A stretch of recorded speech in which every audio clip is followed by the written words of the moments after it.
नमस्कार. D24 तास trade news channel पाहू शकता. शिंदखेडा तालुक्यातील रुदाना गावामध्ये अनेक वेळा पत्रव्यवहार केल्यानंतर देखील प्रशासनाला ही जाग येत नाही.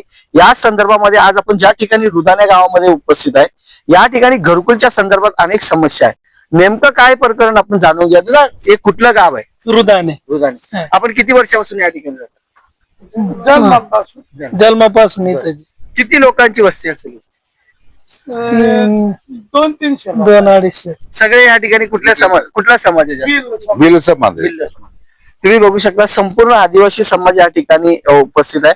आणि तुम्ही बघू शकता की या ठिकाणी जे सामाजिक कार्यकर्ते आहेत त्यांनी देखील अनेक वेळा पत्रव्यवहार केले, परंतु त्याला न्याय भेटला की नाही आपण जाणूया. दादा, काय सांगणार तुम्ही? मागील वेळेस पत्रव्यवहार केला तरी देखील तुम्हाला आमच्या गावात जे शबरी आवाज योजना आहे, फक्त ग्राम इंजिनियर छत्रीराव साहेब 10,000 घेतो. घर बांधा का नका बांधा, तर ही जागा आहे घरकुलांची. इथं पाया पण बांधलेला नाही, फक्त त्याने 10,000 घेतले आणि म्हणतो कुठेही जावा तुम्ही. नाही, तुम्ही या संदर्भामध्ये तक्रार केली होती, पण त्या तक्रारीचा अजून काही निवारा झाला काहीच नाही, काहीच नाही. इथं कोणी येत पण नाही, काहीच करत नाही.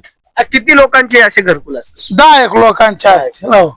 मग तुम्ही छत्रे जे तुम्ही म्हणता इंजिनियर आहे, त्यांच्या संदर्भात जे पदांत वगैरे असतील त्यांना निवेदन वगैरे दिलंय का? दिलंय. आणि घरकुलचे साहेब आलं की आणि छत्री इंजिनियर फक्त 65 नंबर देतो आणि याच्या हातात कारभार आहे. स्वतःला वाटतो माझं कोणीच काही करणार नाही, जावा तुम्ही जिथं जायचं असेल तिथं जा.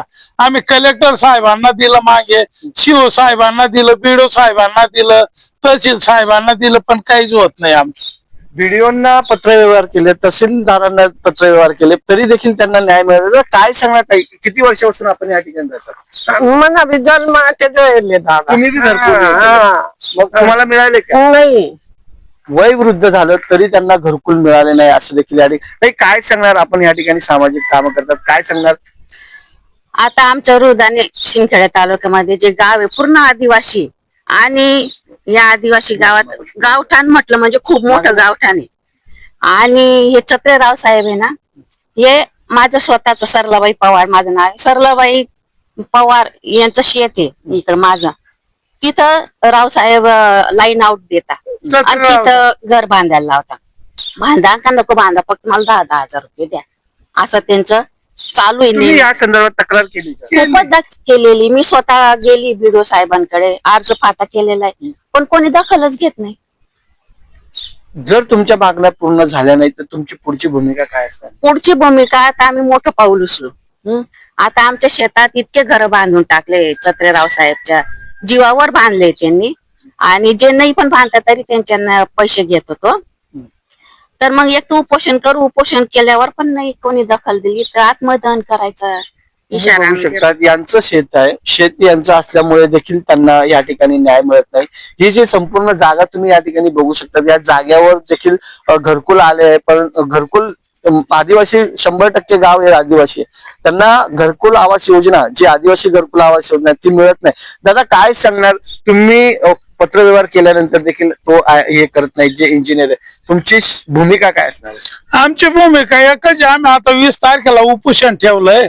शेवटी काय करायचं, आत्मदहन करून घेऊ. असं जर एवढा अन्याय होतो, माझी बाईच्या नावावर 27 नंबर गट नंबर आहे, तिथं ऑनलाईन आउट देतात. त्याला सांगतो बीडो साहेबांजवळ घेऊन गेलो, पण काहीच बोलत नाही बीडो साहेब सुद्धा.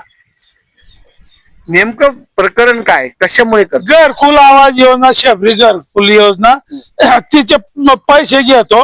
बांधा का नका बांधा, फक्त 10,000 द्या मला. आणि PM चे पण आहे बाकी घर.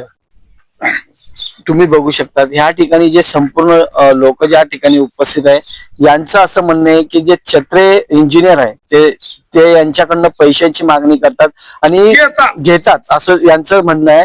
आणि त्यांनी आतापर्यंत काही जे शेतकरी बांधव आहेत त्यांची देखील जमिनीच्या माध्यमातून बिना डॉक्युमेंट्स दिल्यानंतर देखील त्यांनी या ठिकाणी ते घर देण्यात येत आहे असा यांचा देखील त्या ठिकाणी आरोप आहे. छत्रे जे रावसाहेब यांच्या पाठीमागे कोण आहे आणि इतके जर शबरी आवास घरकुल योजनेमध्ये जर एवढा मोठा भ्रष्टाचार आणि घोटाळा जर होत असेल तर अशा अधिकाऱ्यावर कारवाई होईल का हेच पाहण्याची खरी भूमिका आज या ठिकाणी दिसत आहे. कॅमेरामॅन निलेश डोलेसह जानी पवार, 24 तास चॅनल. जय हिंद, जय महाराष्ट्र.